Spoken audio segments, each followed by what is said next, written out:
Hallo und herzlich willkommen zurück bei Täglich Deutsch. Ich hoffe, ihr seid alle gut in den Tag gestartet. Mein Name ist Lukas. Und ich bin Anna. Moin, ihr Lieben. Schön, dass ihr wieder dabei seid. Wie geht es euch heute? Habt ihr gut geschlafen? Wir freuen uns riesig, dass ihr uns heute wieder euer Ohr leiht. Ganz genau. Unser Podcast ist für alle, die ihr Deutsch im Alltag verbessern wollen. Egal ob im Auto, beim Kochen oder auf dem Weg zur Arbeit. Wir sprechen über echte Themen, die euch wirklich weiterbringen. Und heute wird es sehr praktisch. Wir haben nämlich einen tollen Kommentar unter unserem letzten Video bekommen. Ein Hörer hat sich das Thema Deutsch für Zahnarzthelfer oder offiziell zahnmedizinische Fachangestellte gewünscht. Das gehört zu unserer Reihe Deutsch für den Beruf. Ein sehr wichtiges Thema. In Deutschland suchen viele Zahnarztpraxen dringend Personal. Aber Anna, ich muss zugeben, Zahnarztvokabeln können kompliziert klingen. Das stimmt, Lukas. Aber keine Panik an unsere Zuhörer.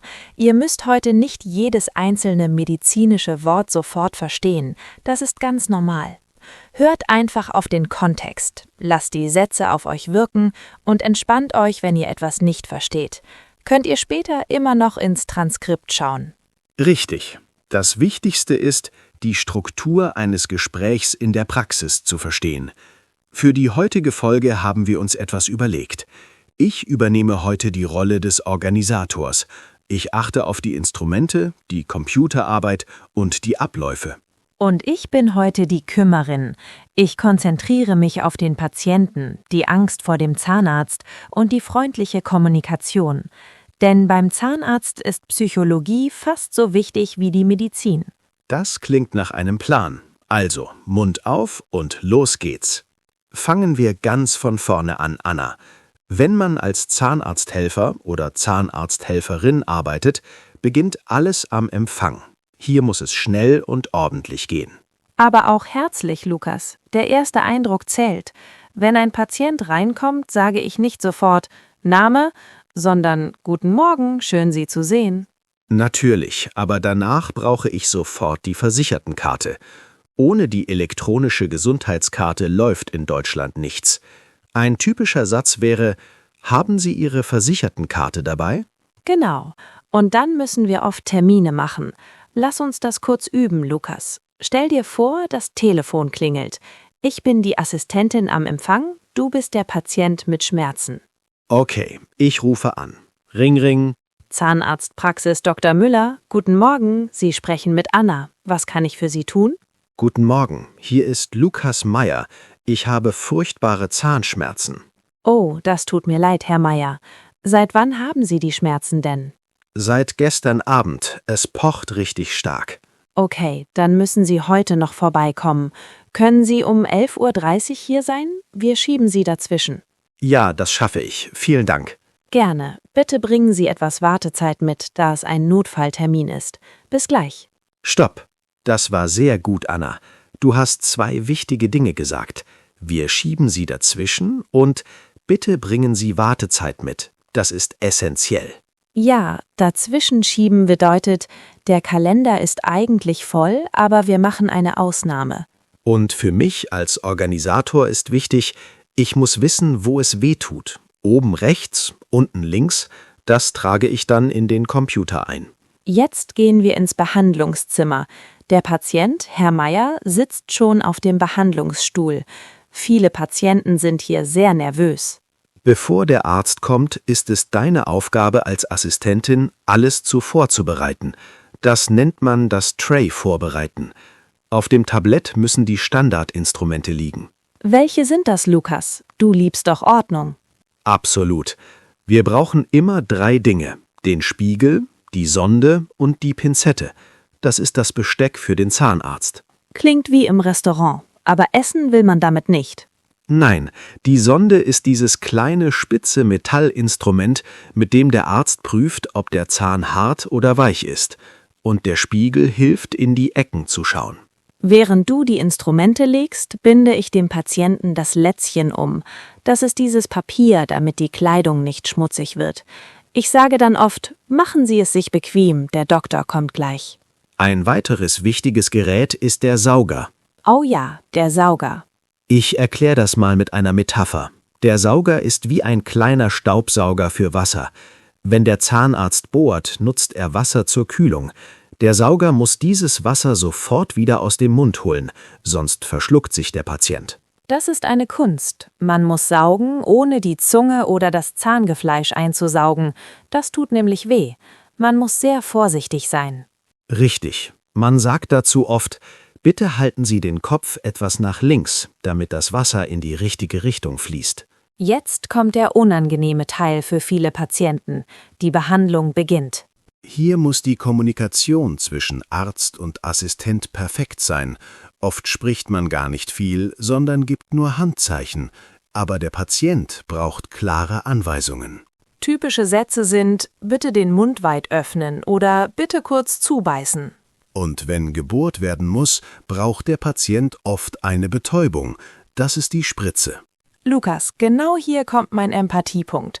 Viele Lerner fragen sich, was sage ich, wenn der Patient Angst vor der Spritze hat? Man kann ja nicht einfach sagen, stell dich nicht so an. Das stimmt, das wäre sehr unprofessionell. Was sagst du in deiner Rolle? Ich sage, atmen Sie tief durch die Nase ein und aus. Es gibt nur einen kleinen Pieks, dann merken Sie nichts mehr. Oder ich lege kurz eine Hand auf die Schulter des Patienten. Berührung hilft oft mehr als Worte. Das ist ein sehr guter Tipp. Ablenkung hilft. Ich konzentriere mich derweil auf die Lichtpolymerisationslampe. Die was? Die Lichtpolymerisationslampe. Das ist dieses blaue Licht, das man benutzt, um eine Füllung hart zu machen. Ah, das blaue Licht. Ja, da muss man als Assistentin aufpassen, dass man dem Patienten und sich selbst nicht in die Augen leuchtet. Man benutzt dafür einen orangefarbenen Schutzschild. Genau. Der Arzt sagt dann oft: Bitte Licht, und du hältst die Lampe an den Zahn. Nach der Behandlung ist vor der Behandlung. Oft machen wir auch eine Prophylaxe. Das ist ein schickes Wort für professionelle Zahnreinigung.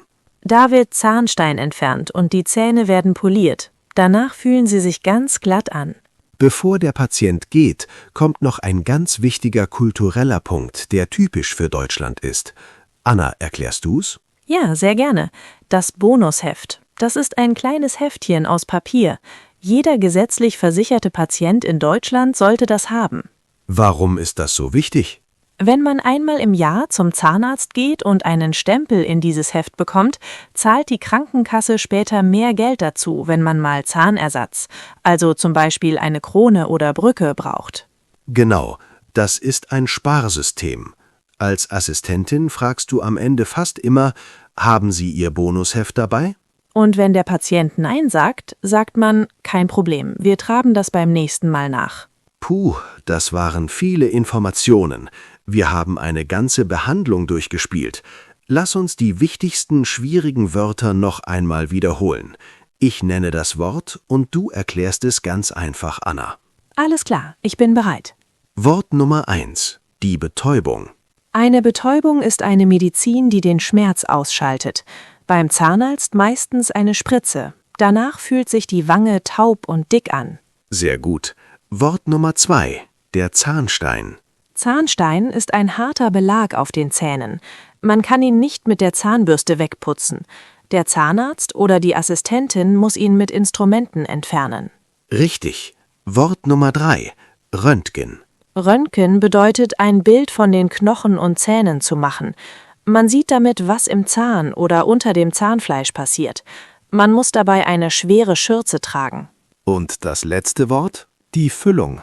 Wenn ein Zahn ein Loch hat, also Karies, macht der Arzt das Loch sauber und füllt es mit Material wieder auf. Das nennt man eine Füllung. Super erklärt, Anna.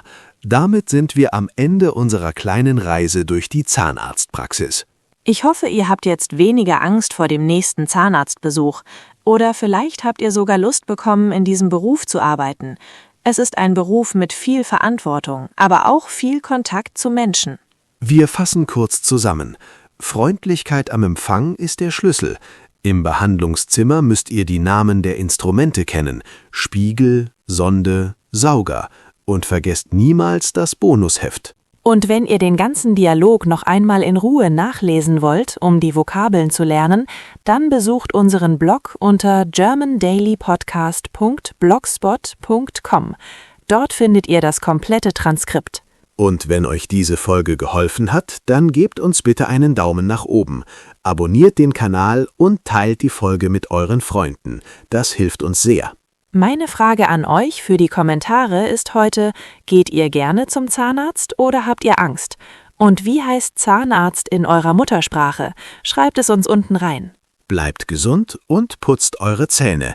Bis zum nächsten Mal. Tschüss. Tschüss!